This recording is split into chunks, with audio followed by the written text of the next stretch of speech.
we are going to convene the third Consumer Parliament here in the Assembly building. As you may know, I was honoured to receive an MBE last year from Prince Charles for services to consumers. Prince Charles said, "Well, what have you been doing?" And I said, well, I told him technology had changed so many things. There were bank scams and the way the crooks find ways to trick us. And after I talked for a few minutes, he said, "Isn't it very lucky there are people out there like you to look after silly old buffers like me?" Good morning. We're absolutely delighted to welcome you all to our third Consumer Parliament. Our organisation was set up back in 1984 to safeguard and promote the interests of consumers. And we can only do that in Northern Ireland if we hear your voice. I thought it was arrogant to say that Northern Ireland was different to the rest of the UK, but actually when you start breaking it down, we are different. The average household in Northern Ireland is spending £240 more than their GB counterpart. So how can we help people in terms of shopping around and getting the best deal?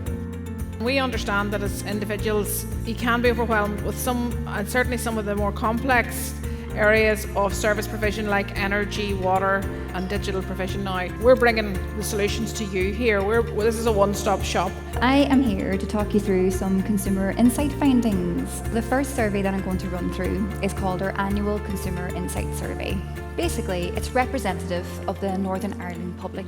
52% of people in Northern Ireland do not know where to report a scam. Almost 4 in 10 people think their financial position is not better than it was a year ago. 1 in 5 people in Northern Ireland struggle with their bills. 4 in 10 people are aware of the Consumer Rights Act in Northern Ireland. So thank goodness there are organisations like the Consumer Council and all our partner bodies here today.